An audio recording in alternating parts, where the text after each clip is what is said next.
Assalamualaikum warahmatullahi wabarakatuh. Alhamdulillahi rabbil alamin. Wassalatu wassalamu ala sayyidina Muhammadin wa ala alihi wa sahbihi wa man tabi'ahum bi ihsanin ila yaumiddin. Faya ibadallah, usikum wa nafsi bitaqwallah kama amarana ta'ala fi kitabihil karim. A'udzu billahi minasy syaithanir rajim. Bismillahirrahmanirrahim. Ya ayyuhalladzina amanu taqullaha haqqa tuqatih wa la tamutunna illa wa antum muslimun. Wa qala an-nabiy sallallahu alaihi wasallam, ittaqillaha haitsu ma kunta wa atbi'is sayyi'atal hasanata tamhuha wa khaliqin nasa bi khuluqin hasanin. Sadaqallahul azim wa sadaqa rasuluhul karim wa nahnu ala dzalika minasyahidin walhamdulillahi rabbil alamin. Para jamaah, wabil khusus Pak Ustadz Koko yang saya hormati, bapak-bapak yang saya hormati, juga ibu-ibu yang kami muliakan. Alhamdulillah, alhamdulillah, alhamdulillah. Seyogianya, sepatutnya kita senantiasa mengucapkan rasa syukur kepada Allah Subhanahu wa taala atas begitu banyaknya nikmat yang senantiasa Allah berikan kepada hamba-hambanya, terutama kita, termasuk kita. Di mana subuh ini kita masih bisa mengisi waktu-waktu lapang kita untuk berada dalam kebaikan, dalam ketaatan kepada Allah Subhanahu wa taala.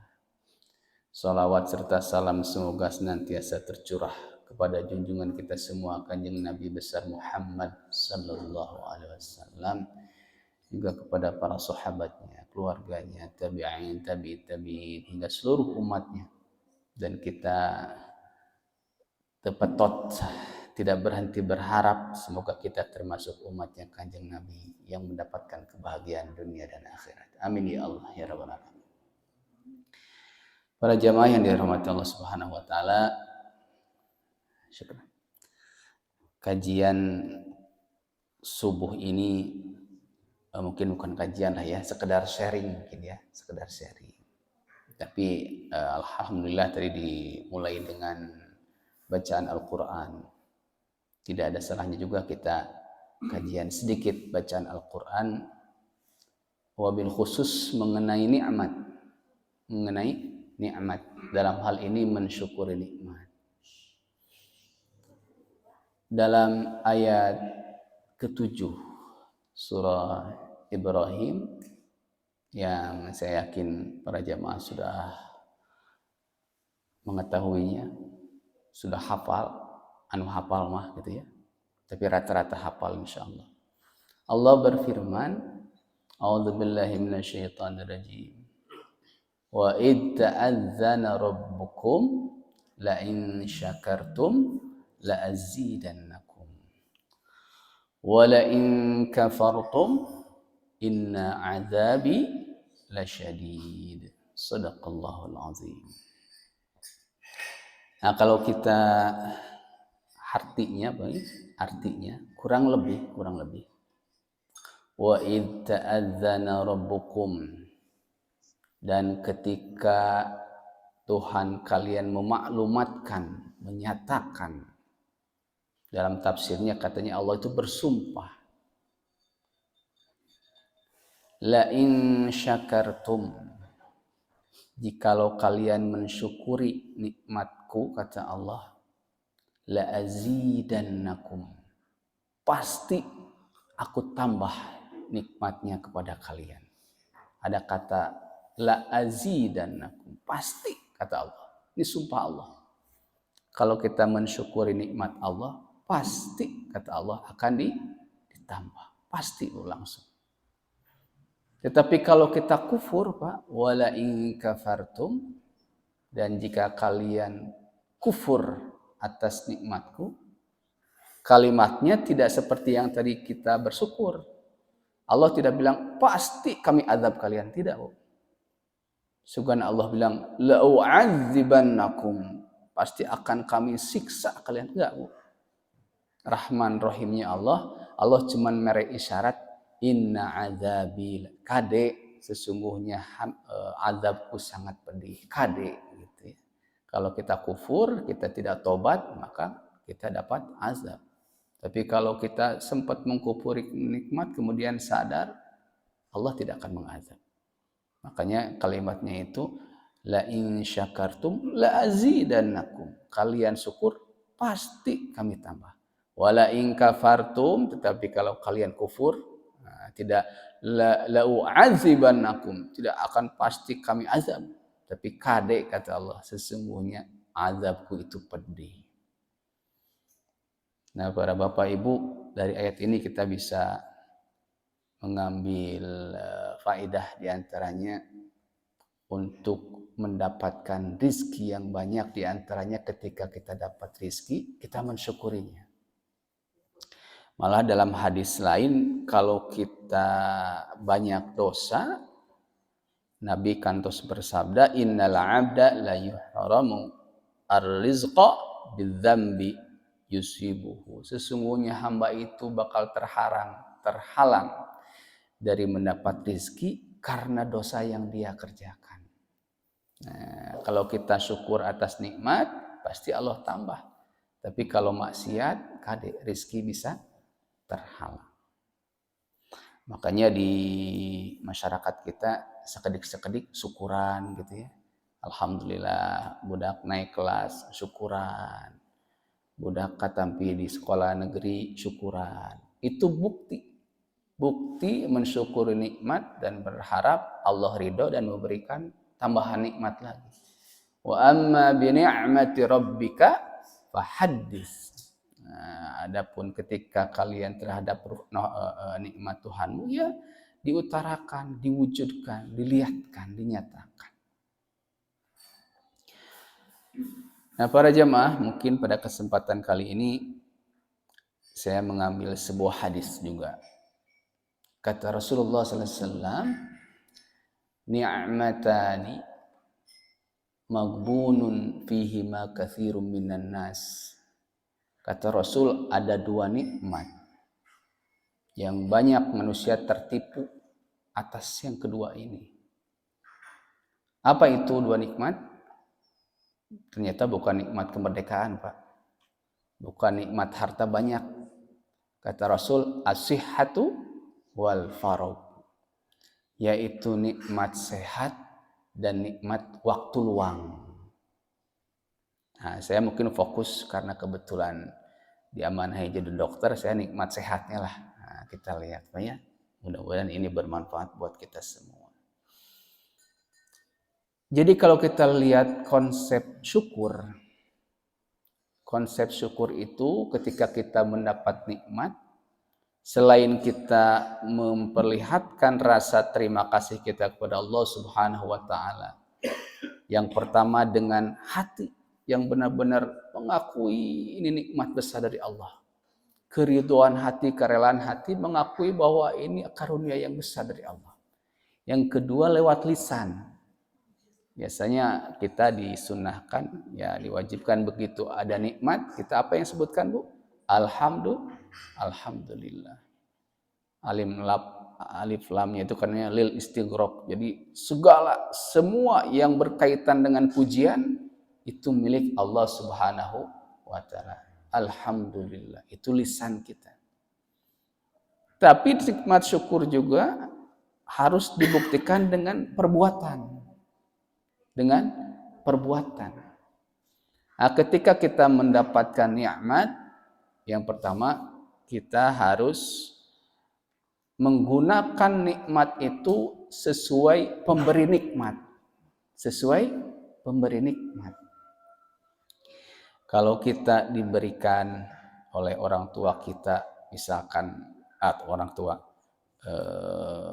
kita memberikan kepada anak kita misalkan sepeda, tentu bentuk terima kasih anak itu berterima kasih, kemudian menggunakan sepeda itu untuk hal-hal yang diridhoi oleh siapapun di dalam hal ini orang tuanya, yaitu berangkat ke masjid, berangkat ke sekolah, berangkat ke tempat-tempat yang baik.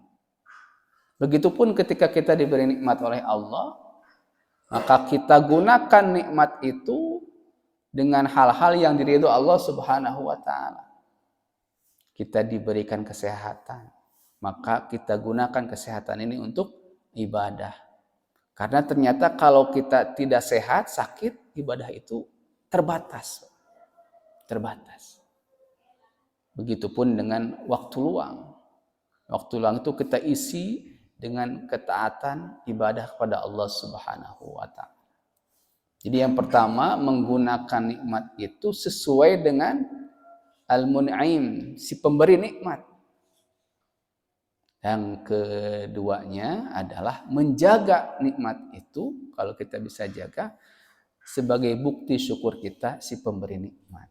Nah, kalau kita lihat di kesehatan, Bu ya, di kesehatan, kita ngobrol soal kesehatan sebagai bukti syukur kita kepada Allah Subhanahu wa taala. Karena kata Rasul tadi, dua nikmat yang menjadikan manusia itu tertipu karenanya, seolah-olah bukan nikmat padahal itu nikmat, yaitu nikmat sehat dan nikmat waktu luang. Para Bapak Ibu yang dirahmati Allah Subhanahu wa taala, kalau kita lihat salah satu wujud kita mensyukuri nikmat sehat adalah selain menggunakannya untuk ibadah adalah menjaga kesehatan supaya kita tidak sakit. Boleh jadi kalau orang sering sakit itu berarti seperti orang yang tidak syukur atas nikmat Allah. Dan katanya orang yang paling sehat di dunia, yang paling sehat itu bukan dokter.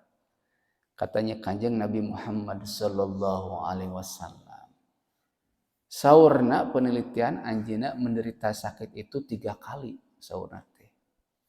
3 kali saurna diantawisna ketika menerima wahyu pertama ngabik brik jauh. Tapi itu mah sakitnya bukan fisik mungkin ya. Nah, kemudian ketika kena sihir, kemudian ketika beliau mau meninggal. Teu aya kacarioskeun gering kronis gitunya tilu sasi gitu teu aya gitu. Makanya beliau disebutkan manusia yang paling sehat yaitu Rasulullah Muhammad sallallahu alaihi wasallam.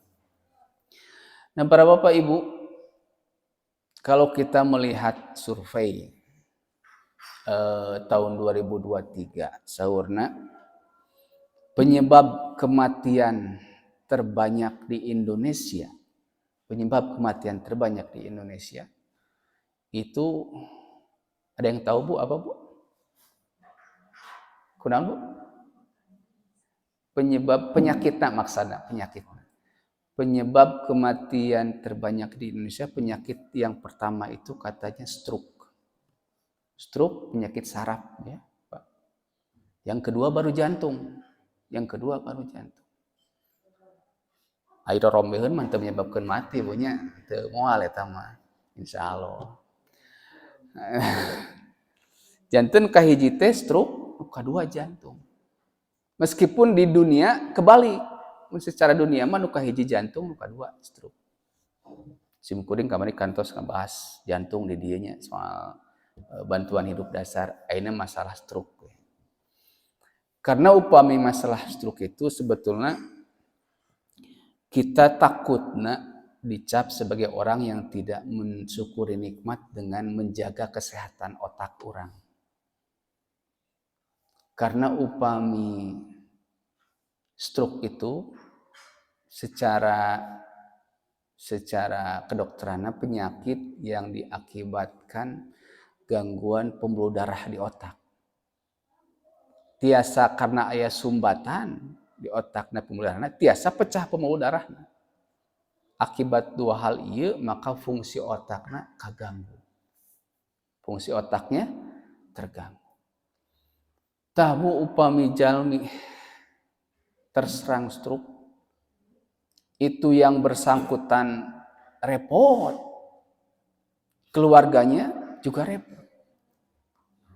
Jadi makanya stroke ini repot dan merepotkan. Repot dan merepotkan. Maka sebisa mungkin saya ada hasrat untuk membagikan ini karena ketika kami di lapangan, maksud saya di tempat kami bekerja, ketika ada orang yang stroke, udah repot Bu.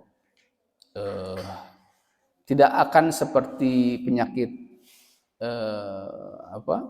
demam berdarah 5 hari sembuh, tipoid seminggu sembuh gitu. Stroke itu bertahun-tahun.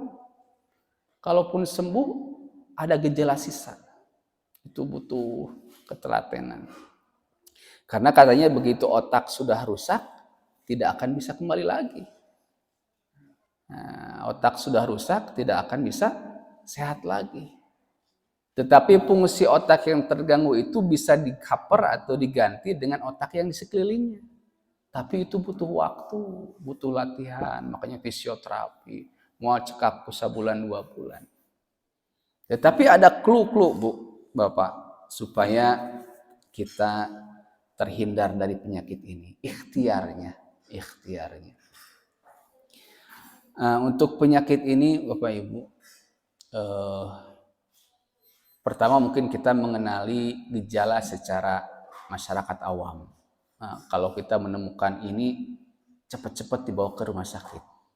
Karena ternyata katanya kalau penanganannya kurang dari 5 jam Pak, kemudian tepat penanganannya, itu bisa kembali lagi secara normal.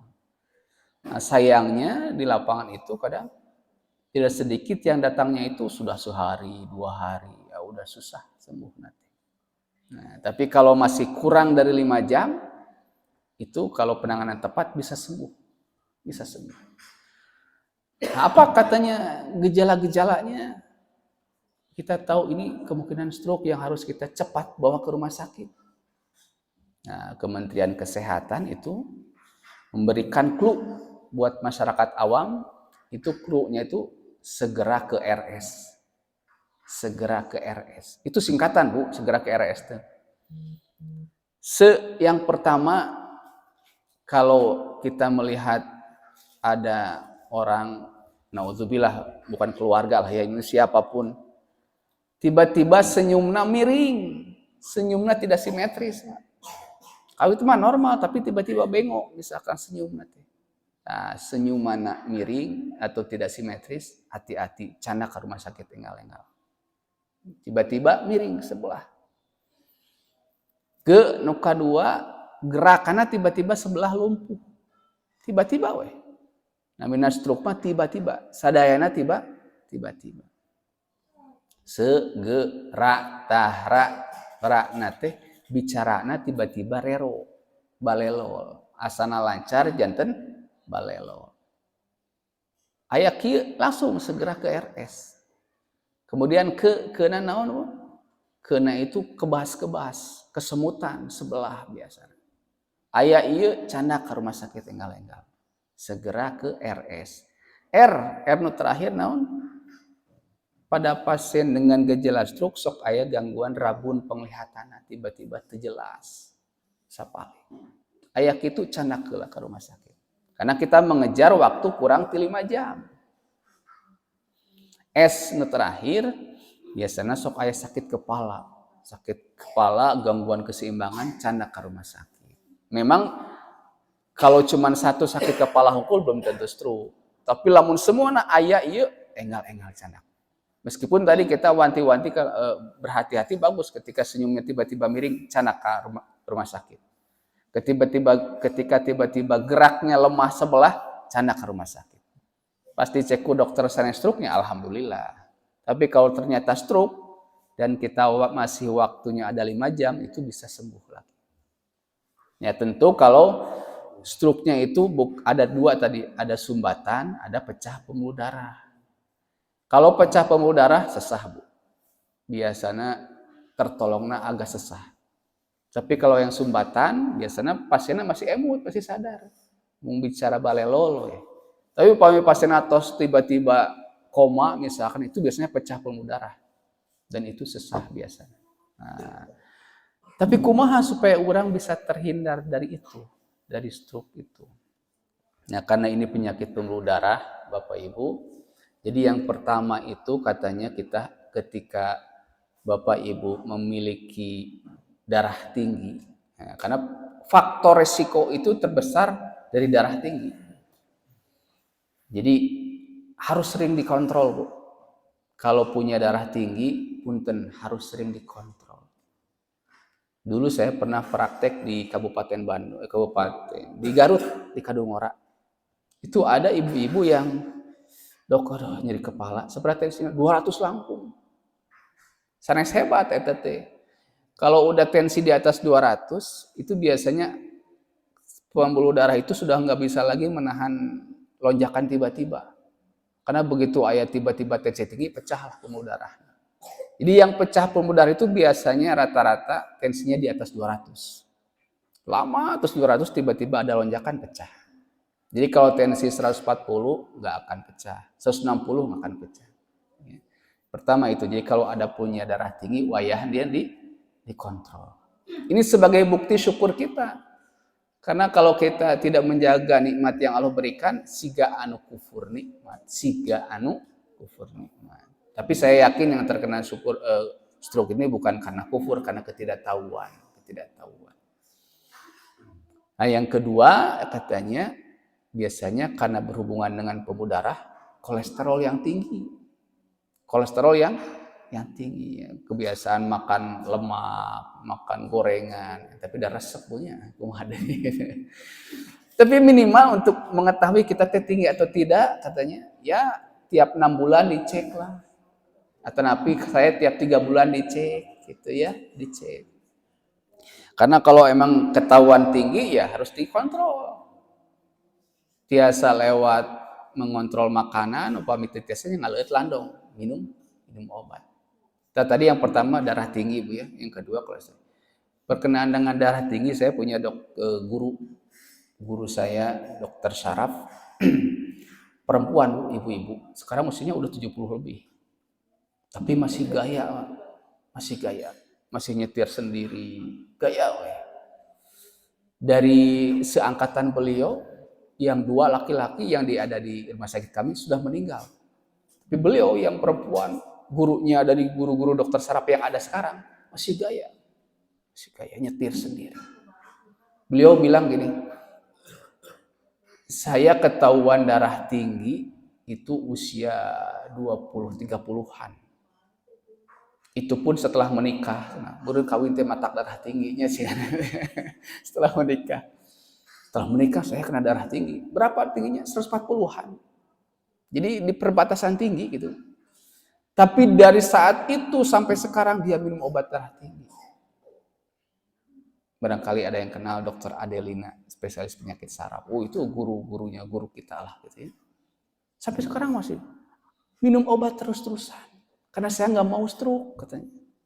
Udah stroke, kita repot dan merepotkan. Orang yang tadinya bisa ibadah ngaji jadi tetiasa. Bisa sholat berdiri jadi nggak bisa. Sesudah itu merepotkan keluarganya lagi. Jadi guru saya ini sampai gitu, wanti-wanti begitu ada yang pasien kena stroke satu, dipanggil keluarganya. Ini ibu kamu sekarang stroke. Kamu jangan sampai kena, karena kamu ada bakat kena oke.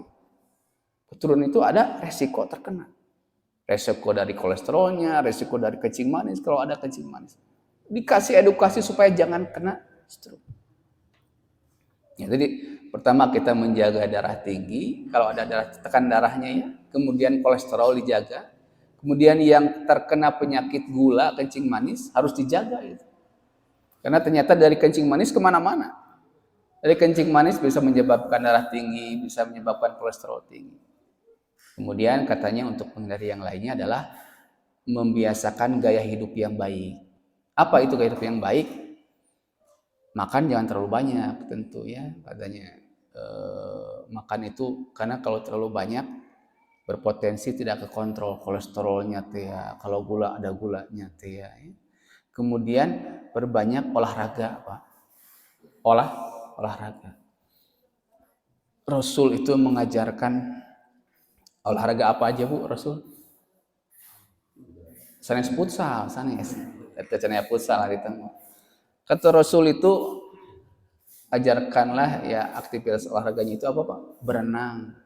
Padahal itu di Nabi hari itu aya kolam renang, tapi Rasul visinya ke depan Pak.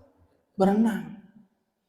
Ternyata berenang teh Bu untuk penyakit-penyakit gangguan saraf dalam artian saraf bukan stroke tapi ya upami stroke di renangkeun atau kalolok katanya asal teh untuk banyak penyakit yang berhubungan dengan otot dan saraf itu berenang sangat bagus.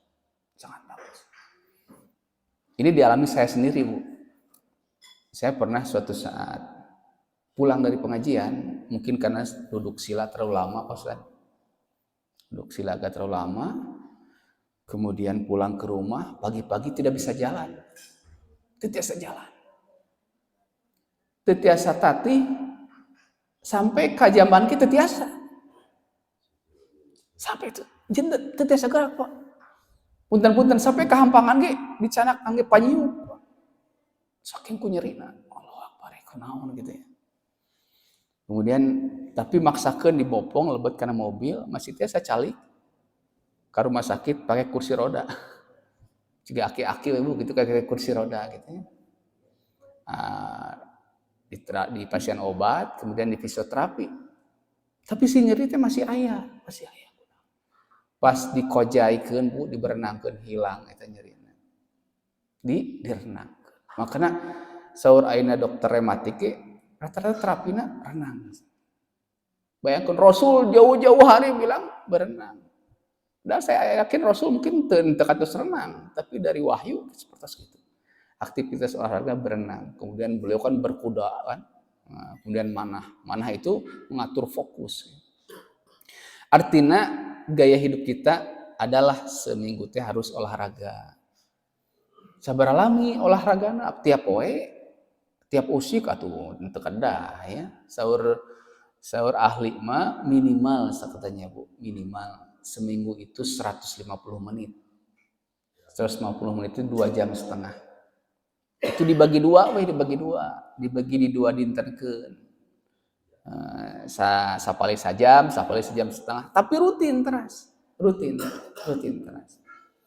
Jadi eta Bu ya, menjaga makanan, hindari yang kolesterol, yang berlemak, sagarupi lah ya. Upami kedah gula, gaduh kencing manis dihirang di yang manis-manisan. Kemudian aktivitas olahraga. Kemudian yang ketiga punten hindari merokok. Nah, gitu ya. Ya terlepas dari hukumnya gitu ya, aya nu ngamakruh aya nu ngaharamkeun gitu ya. Tapi guru simkuring kadang gitu, Pak. Guru simkuring kadang suka ngarokok. Ahli ginjal kan tos. Katanya senanu ngarusak ginjal teh ngarokok. Bari manehna ge kieu gitu. Tapi aya simkuring mah henteu sih alhamdulillahnya.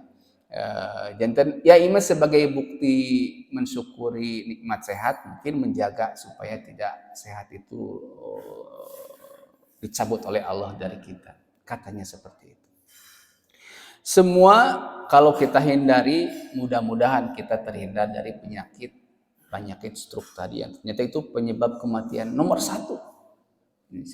Nah, tetapi kembali lagi, kalau kita bisa menanganinya kurang dari 5 jam, ditangani dengan tepat itu tiasa biasa deui. Anu tadina balelo tiasa nyariosna biasa deui. Anu tadina lempuna gerak sebelah tiasa biasa deui. Tapi kalau lewat dari itu, wah susah. Jadi itu Bu, Bapak, bahwa kita harus menjaga nikmat sehat pemberian Allah sebagai bukti syukur kita. Karena dengan sehat kita bisa belajar dan mencari ilmu. Dengan sehat kita bisa beribadah dengan baik. Dan ketika kita bisa mengisi nikmat sehat ini, insya Allah janji Allah tambahkan lagi kenikmatan dari Allah Subhanahu wa taala. Seorang dengan otak yang baik, dengan akal yang sehat, maka kita bisa beragama ini dengan lebih sempurna. Dengan lebih sempurna. Makanya salah satunya Rasul itu mengajarkan kepada kita, jadilah kamu orang yang berilmu. Kun aliman. Jadilah engkau orang berilmu. Dan tidak akan mungkin kita bisa berilmu kalau otak kita tidak sehat. Au muta'alliman, kata Nabi. Atau untuk berilmu, atau nurasak dengan ilmu. Gitu. Au muta'alliman. Terbisa kitu au mustami'an. Jadi jalmi nu resep ngadengekeun, ngadangukeun ilmu. Urang diantawisna kitu, Bu, mudah-mudahan. Au muhibban, atau orang anu resep kanu ilmu. Wala takun khamsan. Tong jadi nu kalima, nu bakal celaka. Keur mah teu berilmu, milarian ilmu alim, ngadangukeun alim, resep henteu atau repot eta. Jadi mudah-mudahan kita bisa menggunakan nikmat sehat ini untuk mencari ilmu. Untuk mencari ilmu. Karena dengan ilmu hidup kita bisa bahagia dunia dan akhirat. Tetapi pun demikian, kata Syekh Sa'id Ramadan Al-Buti Asy-Syahid, kata beliau, hendaklah Islam kita itu jangan hanya Islamuna Islam aqlanian, Islam yang rasional saja, jangan, katanya. Jangan yang Islam yang memakai akal saja, yang dalilnya apa, jangan. Tapi harus zaid, harus ditambah dengan Islam atifi, Islam yang penuh spiritual, emosional. Emosional bukan marah, Bu, tapi penjiwaan, katanya. Biasanya untuk meningkatkan Islam yang penuh penjiwaan itu dengan memperbanyak zikir. Makanya Simkuri mungkin pernah menyampaikan di sini, karena kata Said Ramadan Al-Buti, kalau kita mengandalkan akal saja, begitu sakaratul maut itu akal tuh hilang. Allah, kalau kita stroke aja, akal tuh hilang. Tetapi kalau ada Islam yang penjiwaan, atifi, spiritual, itu ketika akal sudah tidak bekerja, maka lisan itu bakal memunculkan apa kebiasaan dia selama masa hidupnya. Kata beliau, kalau sakaratul maut datang, maka ilmuku hilang. Tapi kebiasaanku mengucapkan la ilaha illallah subhanallah, itulah yang muncul. Makanya hendaknya Islam kita itu Islam yang rasional dengan akal, tapi juga dengan mahabbah, dengan kecintaan. Itu bisa dengan zikir. Perbanyak zikir. Dulu ketika COVID, Simkuring menemukan pas COVID itu benar-benar di IGD itu berjajar pasien pimarawatun. Aduh ya Allah gitu. Sampai diusap-usap meninggal. Tapi ada 2 kasus yang saya tidak lupa karena saya berhadapan langsung. Satu orang, ini orang yang berpendidikan tinggi. Malah pemimpin organisasi Islam lah. Level tinggi, Pak. Ketika dia sedang kritis, saturasi oksigen 80-an, Pak. Gelisahnya minta ampun, saya ingin pengobatan terbaik. Saya ingin yang paling bagus. Tentunya dirujuklah ke rumah sakit yang non-Islam, yang notabene lebih lengkap, meninggal di sana. Mudah-mudahan tetap husnul khotimah, mudah-mudahan. Tapi keberadaan dia dirawat di rumah sakit itu menggelisahkan perawat gitu. Nah, hesekeun lah gitu. Padahal dia orang yang pintar, cerdas. Jadi ketika udah gitu udah nggak bisa mikir benar. Di sisi lain ada pegawai atau pengurus DKM, ketua DKM sebuah masjid di Metro, dia sakit kena COVID. Tapi dia masih sabar. Pas saya cek, Pak Haji, wayahna rawat ya, kata saya. Dia awalnya nggak mau dirawat karena merasa baik-baik saja. Cuman pas dicek ternyata positif. Rawat ya Pak Haji, kalau di rumah itu ikhtiarnya tidak optimal karena biasanya ngedrop langsung. Apa yang beliau bilang? Saya telanggung dokter, katanya. Fas'alu ahlan dzikri in kuntum la ta'lamun. Kalau soal kesehatan saya nyerahkan ke dokter. Dokter lebih uningan. Dirawat Bu kursa. Karena saya merasa tanggung jawabnya dipantau tiap WT-nya di sini naon. Sampai dirawat 20 hari di ruang isolasi. Keluar tidinya masuk ICU. Masuk ICU. Ternyata emang memburuk teras. Tapi Masya Allah katanya, dengan kadar oksigen yang kantun 40, itu tadi 80 nges gelisah. Dia 40 masih tiasa ngobrol. Hoyong uwi, tapi masih ngobrol katanya. Masya Allah.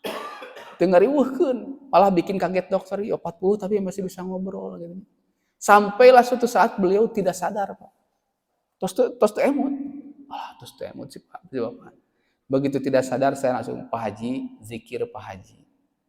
Begitu disebutkan gitu langsung dengan fasih dia bilang alhamdulillah Allahu akbar Allah. Telami tidinya pupus telami tidinya.